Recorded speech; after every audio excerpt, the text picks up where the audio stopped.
مجاہدو مجاہدو لگاؤ ضرب حیدری، لگاؤ ضرب حیدری۔ اعوذ باللہ من الشیطان الرجیم، بسم اللہ الرحمن الرحیم۔ کنتم خیر امت اخرجت للناس تأمرون بالمعروف وتنہون عن المنکر وتؤمنون باللہ ولو آمن اہل الکتاب لکان خیرا لہم منہم المؤمنون واکثرہم الفاسقون۔ صدق اللہ العظیم۔ ناظرین، یہ چوتھا پارہ ہے اور سورہ آل عمران ہے، اور آل عمران کی آیت نمبر 110 ہے۔ قرآن مجید کی یہ آیت ان آیتوں میں سے ہے کہ جو آیتیں مذہب اہل سنت کی تصدیق کرتی ہیں اور دشمنان صحابہ کے مذہب کی تکذیب کرتے ہیں، ان آیتوں میں سے ایک آیت یہ بھی ہے۔ اس آیت کو آپ ذرا سمجھنے کی کوشش کریں کہ اللہ تعالیٰ نے اس آیت میں فرمایا کنتم خیر امتن، کہ تم بہترین امت ہو۔ یہاں پر کچھ لوگ ترجمہ یوں کرتے ہیں کہ تم بہترین امت ہو۔ یہ ترجمہ درست نہیں ہے، کیونکہ یہاں پر آیت میں اضافت ہے خیر کی امتن کی طرف، اور یہ اضافت منی ہے، اور اگر ترجمہ یوں کیا جائے گا کہ تم بہترین امت ہو تو یہ صفت موصوف کا ترجمہ ہے، حالانکہ اس آیت میں صفت موصوف نہیں بلکہ اضافت ہے، تو ترجمہ ہوگا تم بہترین امت ہو۔ تو یہاں پر آپ دیکھیں، اگر کسی کو کہا جائے کہ بھئی یہ امیر قوم ہے، ایک ہے یہ کہ یہ امیر قوم ہے، اور ایک یہ ہے کہ یہ امیر قوم ہے، ان دونوں جملوں میں فرق ہے کہ یہ امیر قوم ہے یعنی ساری قوم امیر ہے، اور دوسرا جملہ یہ ہے کہ یہ امیر قوم ہے یعنی ساری قوم میں سے یہ امیر ہے۔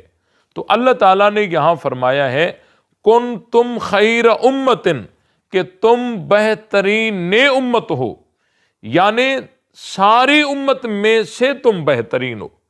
اور وہ کون تھے؟ وہ تھے جو آیت کی نزول کے وقت موجود تھے، اور آیت کا نزول جب ہوا وہ تو حضور علیہ السلام کے زمانے میں ہوا۔ آپ علیہ السلام کے زمانے میں جو مومنین موجود تھے وہ تو صحابہ اکرام تھے، تو اللہ تعالیٰ نے صحابہ اکرام کو قرآن مجید میں فرمایا کنتم خیر امتن، کہ تم بہترین امت ہو۔ اب بہترین امت ہونے کی جو علت اللہ نے بیان فرمائی ہے وہ امر بالمعروف اور نہی عن المنکر۔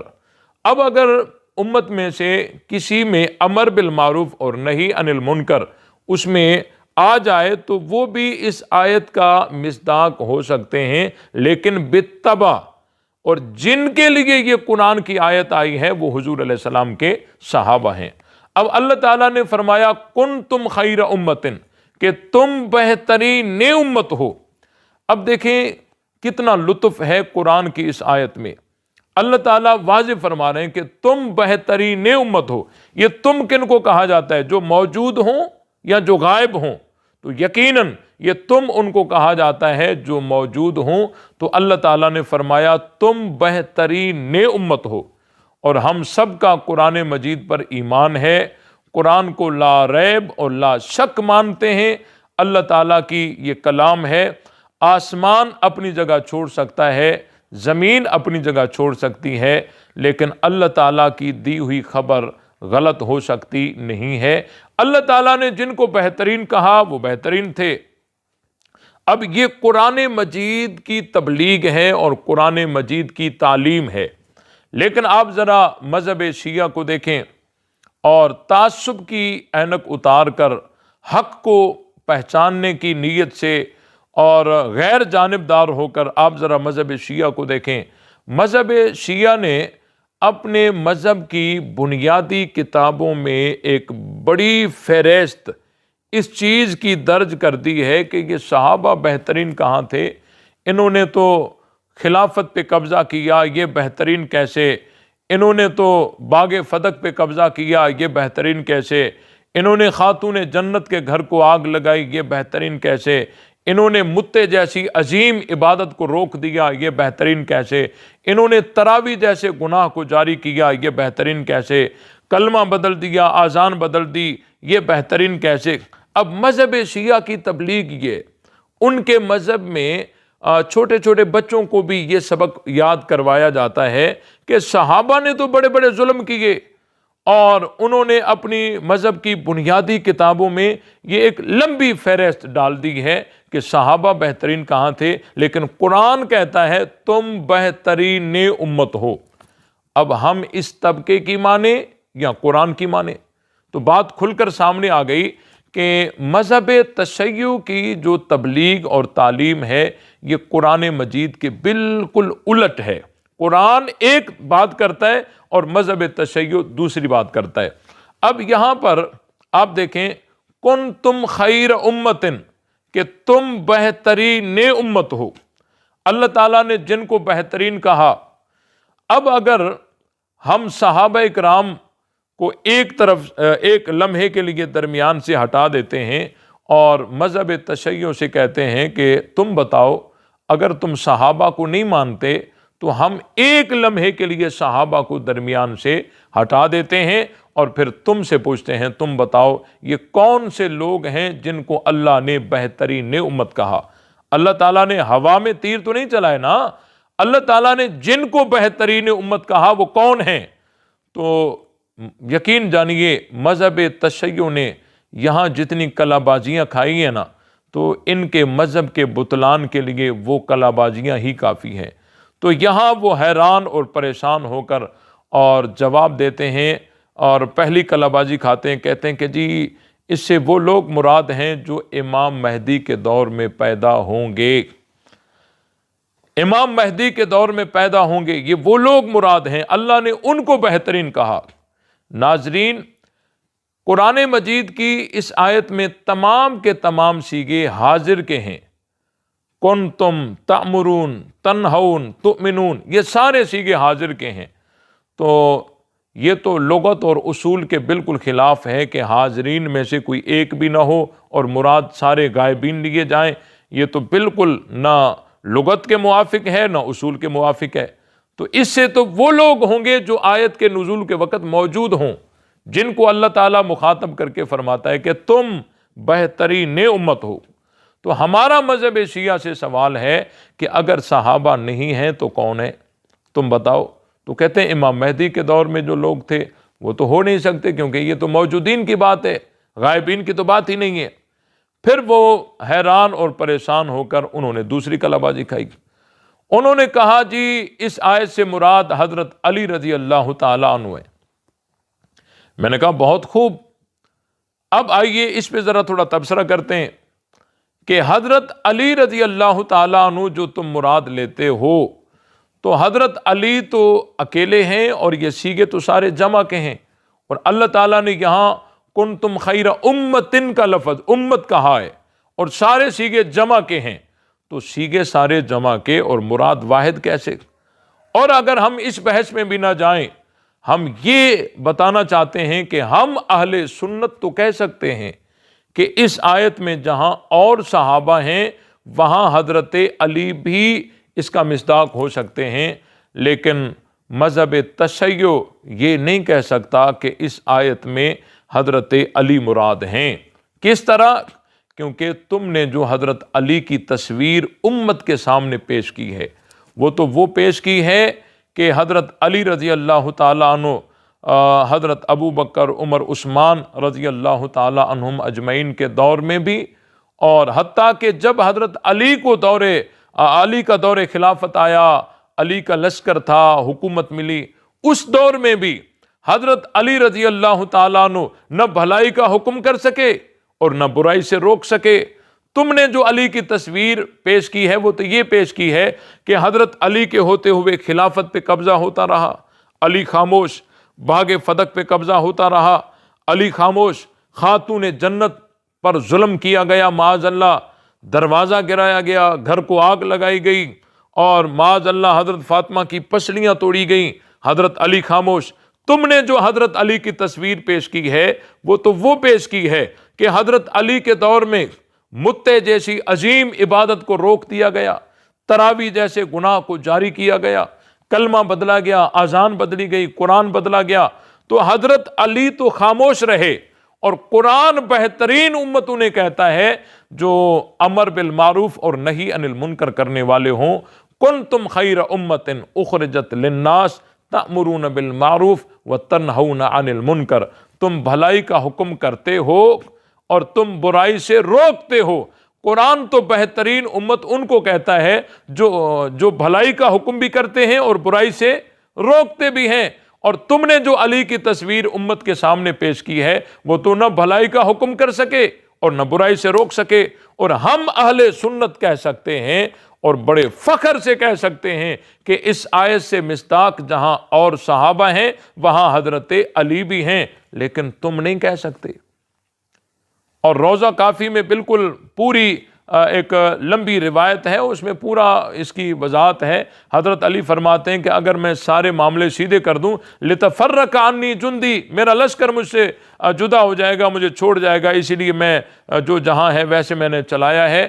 تو یہ تو حال ہے تمہارے مذہب کا، اور حضرت علی کے لیے تم نہیں کہہ سکتے، ہم کہہ سکتے ہیں کہ اس آیت میں جہاں اور صحابہ ہیں وہاں حضرت علی رضی اللہ تعالی عنہ بھی ہیں۔ تو ہمارا سوال برقرار ہے کہ اگر تم صحابہ کو نہیں مانتے، ہم ایک لمحے کے لیے صحابہ کو درمیان سے ہٹا دیتے ہیں اور تم سے پوچھتے ہیں کہ بتاؤ یہ کون سے لوگ ہیں جن کو اللہ نے بہترین کہا۔ اب وہ اگلی کلا بازی کھا کے کہتے ہیں کہ دیکھو جی اس آیت سے مراد صحابہ اکرام ہی ہیں، لیکن اس وقت وہ بہترین واقعی تھے، لیکن آگے چل کر انہوں نے ایسے ویسے کام کیے کہ اب وہ بہترین نہ رہے۔ دیکھیں یہ جواب مذہب شیعہ کے بھی خلاف ہے، کیونکہ شیعوں کا یہ عقیدہ ہے کہ صحابہ اکرام مومن تھے ہی نہیں۔ حضرت ابو بکر، عمر، عثمان، انہوں نے تو منافقانہ طور پر معاذ اللہ ایمان کا اظہار کیا تھا، وہ تو اصلی مومن تھے ہی نہیں۔ تو قرآن تو تؤمنون باللہ کہتا ہے کہ تم اللہ پر ایمان رکھتے ہو، ایک بات۔ اور دوسری بات یہ ہے کہ دیکھو ہم کسی کو سچا کہیں کل وہ جھوٹا نکل پڑے، ایسا ہو سکتا ہے۔ ہم کسی کو صحیح کہیں کل وہ غلط نکل پڑے، ایسا ہو سکتا ہے۔ ہم کسی کو کامیاب کہیں، ہم کسی کو مومن کہیں کل وہ کافر نکل پڑے، ایسا ہو سکتا ہے۔ ہم کسی کو بہترین کہیں کل وہ بدترین نکل پڑے، ایسا ہو سکتا ہے۔ پھر ہم کہتے ہیں یار اندر کا پتہ ہمیں تو نہیں تھا، ہمیں کیا پتا کہ یہ اندر سے یوں نکلے گا۔ لیکن اللہ تعالیٰ جن کو بہترین کہتا ہے، اللہ تعالیٰ تو سینوں کے رازوں کو جاننے والا ہے، اور اللہ تعالیٰ یہ بھی جانتا ہے کہ یہ 5 سال کے بعد کون کون سے کام کریں گے۔ اللہ تعالیٰ تو یہ بھی جانتا ہے کہ یہ آخری گھڑی تک کون کون سے کام کریں گے۔ تو اللہ تعالیٰ جب کسی کے لیے کوئی خبر دیتا ہے تو اندر بھی جان کر اور مستقبل بھی اللہ کے علم میں ہوتا ہے، تو ظاہر باطن حال مستقبل اور یہ سارا اللہ تعالیٰ جان کر خبر دیتا ہے۔ تو اللہ تعالیٰ جن کو بہترین کہتا ہے اس کا مطلب یہ ہے کہ وہ آج بھی بہترین، آنے والی کل میں بھی بہترین، اور آخری گھڑی تک بہترین۔ اللہ تعالیٰ نے جنہیں سچا کہا وہ آج بھی سچے اور آخری گھڑی تک سچے۔ تو اگر ان صحابہ نے آگے چل کر خاتون جنت کے گھر کو آگ لگانی ہوتی، اگر آگ لگانی ہوتی بقول یہودیوں کے کہ انہوں نے آگ لگائی اور یہ کیا، اگر ان صحابہ نے آگے چل کر خاتون جنت کے گھر کو آگ لگانی ہوتی تو اللہ کے علم میں تو پہلے سے ہی ہوتا نا۔ تو اللہ تعالیٰ ایسوں کو بہترین فرماتے؟ ہرگز نہیں۔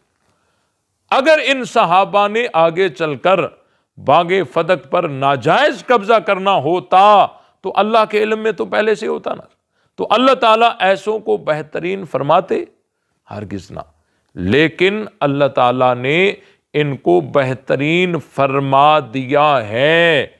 اس کا مطلب یہ ہے باغ فدق کو غصب کرنے والی باتیں غلط ہیں، خاتون جنت کے گھر کو آگ لگانے والی باتیں، یہودیوں کی چلائی ہوئی من گڑت باتیں جھوٹی غلط باتیں ہیں۔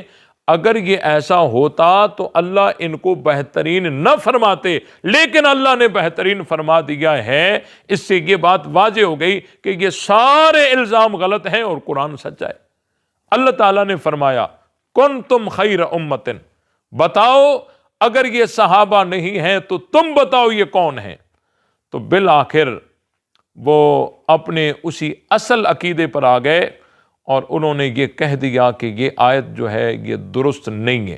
تفسیر قمی کھول کر دیکھیے، اس آیت میں لکھا ہوا ہے، ترجمہ مقبول حسین دہلوی نے بھی اس کو یہ نقل کیا ہے کہ امام جعفر صادق فرماتے ہیں ان کے سامنے کسی نے یہ آیت پڑھی تو امام جعفر صادق نے فرمایا یہ آیت اس طرح نازل نہیں ہوئی تھی، بلکہ آیت یوں تھی انتم خیر ائمۃ، حالانکہ قرآن میں ہے کنتم خیر امۃ، اور یہ جو ہے تفسیر قمی کا مصنف یہ کوئی عام آدمی ہے، یہ کلینی کا استاد ہے، کلینی کا محمد بن یعقوب کلینی کا استاد ہے اور امام حسن عسکری کا شاگرد ہے، اور اس نے اپنی کتاب میں لکھا ہے کہ یہ آیت ٹھیک نہیں ہے، اصل میں آیت انتم خیر ائمۃ تھی۔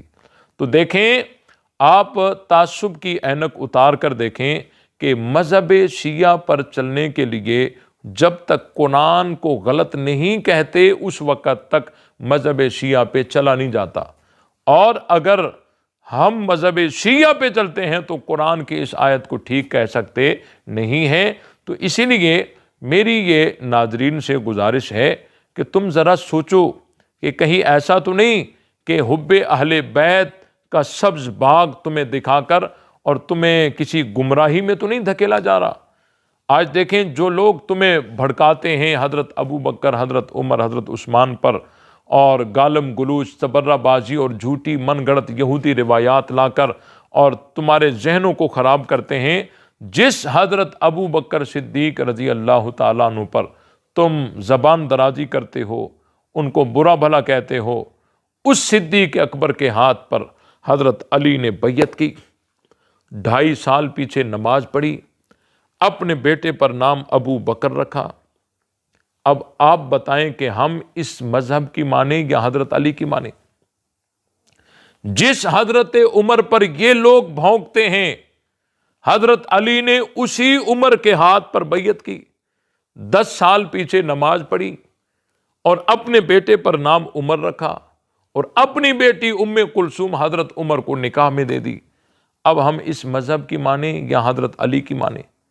جس حضرت عثمان پر یہ مذہب زبان درازی کرتا ہے، اسی عثمان کے ہاتھ پر حضرت علی نے بیعت کی، 12.5 سال پیچھے نماز پڑھی اور اپنے بیٹے پر نام عثمان رکھا، اور حضرت عثمان کے گھر کے دروازے پر اپنے بیٹوں کو پہرے دار بنایا۔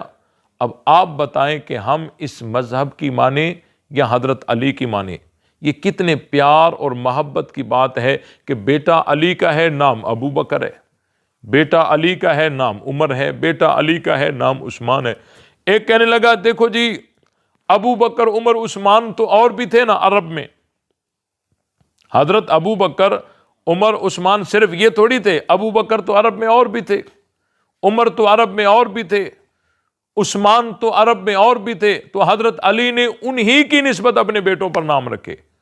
میں نے کہا یہ تو آسان سی بات ہے کہ تمہیں بھی بیٹے پیدا ہو جائیں، نام ابو بکر عمر عثمان رکھ لو، نیت وہی کر لینا جو علی نے کی تھی۔ لیکن یہ پھر بھی نہیں رکھتے۔ پتہ چلا کہ یہ جو جواب دیتے ہیں یہ مطمئن خود بھی نہیں ہوتے۔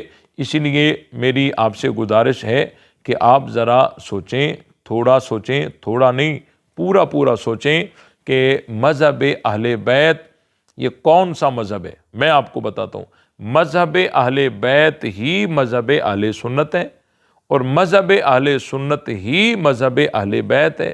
جو اذان، نماز، عقیدہ، نظریہ حضرت ابو بکر کا تھا، وہی اذان، نماز، عقیدہ، نظریہ حضرت علی کا تھا، وہی اذان، نماز، نظریہ حضرت حسین کا تھا۔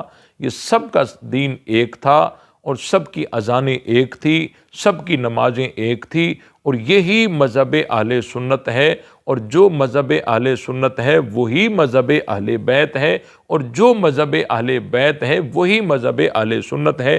اللہ تعالی ہم سب کو مذہب اہل بیت پر عمل کرنے کی توفیق عطا فرمائے، اور حق سمجھ کر اس پر عمل کرنے کی توفیق عطا فرمائے۔ وآخر دعوانا ان الحمد للہ رب العالمین۔